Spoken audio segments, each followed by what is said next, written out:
नमस्कार, मी स्वाती. माझे channel पलाक्षाज recipe मराठीमध्ये तुमचे मनापासून स्वागत करते. आज आपण धाबा स्टाईल व हॉटेल आणि रेस्टॉरंटमध्ये जशी तंदुरी रोटी मिळते ती आपण आज घरच्या तव्यावर बनवणार आहोत. चला तर मग काय साहित्य लागतं ते बघूया. आपण या ठिकाणी 1 कप मैदा घेतलेला आहे, मीठ चवीनुसार, सोडा अर्धा चमचा, 1 चमचा बेकिंग पावडर आणि आपण हे ईस्ट घेतलेलं आहे 1 चमचा. ते आपल्याला कोमट पाण्यामध्ये 5 ते 10 मिनिटं ठेवून द्यायचं आहे फर्मेंटेशनसाठी. ईस्ट नसेल तर तुम्ही दह्याचा देखील या ठिकाणी वापर करू शकता. तर आपण या ठिकाणी त्यामध्ये पाणी घालून घेतलेलं आहे आणि थोडीशी 1 चमचा साखर आपण यामध्ये घालून घेणार आहोत आणि हे आपल्याला 5 मिनिटं फर्मेंटेशनसाठी ठेवायचं आहे. तुम्ही बघू शकता हे छान फर्मेंट झालेलं आहे. आपण आता यामध्ये ऑइल घालून घ्यायचं आहे 1 चमचा. त्याचबरोबर ईस्ट घालून घेणार आहोत.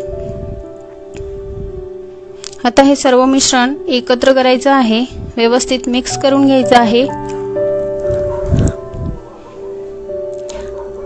आणि थोडंसं कोमट पाण्याने आपण हे भिजवून घेणार आहोत. सॉफ्ट गोळा आपल्याला तयार करून घ्यायचा आहे.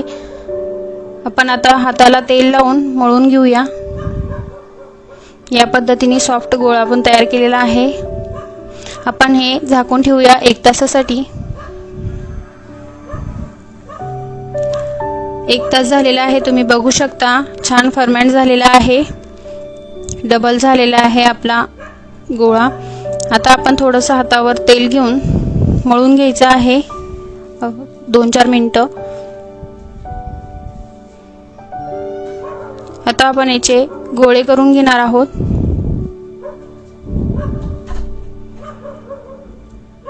तुम्हाला जेवढी मोठी हवी असेल त्या पद्धतीने तुम्ही गोळे करून घ्या. साधारण छोट्या आकाराचे गोळे करून घ्यायचे आहे. हे सर्व गोळे आपण करून घेणार आहोत या पद्धतीने. आता आपण गॅसवर तवा ठेवलेला आहे गरम करायला. आता एक गोळा घेऊया, तो पिठामध्ये डीप करून आपण पोळी लाटून घ्यायची आहे. आपण पिठामध्ये डीप केलेला आहे.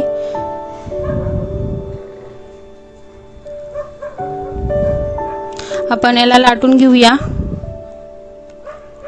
या पद्धतीने आपण लाटलेली आहे. आता आपण याच्यावर 1 चमचा पाणी घालून घ्यायचं आहे आणि हे व्यवस्थित स्प्रेड करून घ्यायचं आहे हाताने.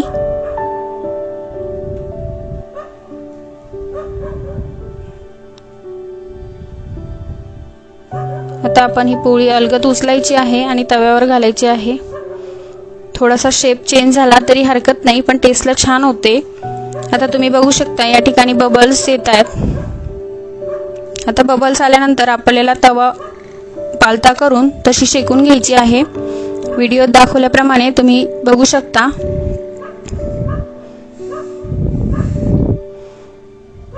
छान शेकत आहे. अगदी आतून नरम आणि वरतून क्रिस्प अशी ही तंदुरी रोटी आपली तयार होते.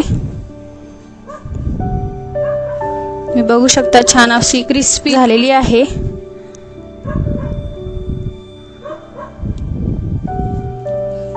या पद्धतीने हे बघा ती छान शेकलेली आहे.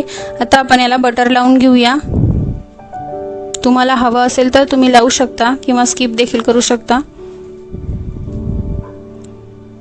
आपण हे व्यवस्थित बटर लावून घेऊया.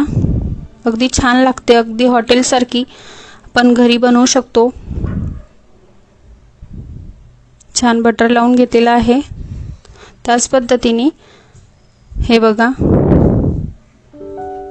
त्याच पद्धतीने आपण दुसरी देखील तंदुरी रोटी केलेली आहे आणि तिला बटर लावून घेतलेलं आहे.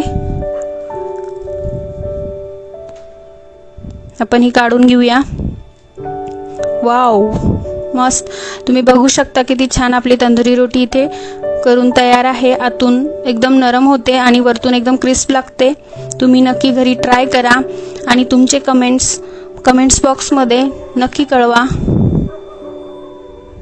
तुम्ही व्हिडिओ बघितल्याबद्दल धन्यवाद.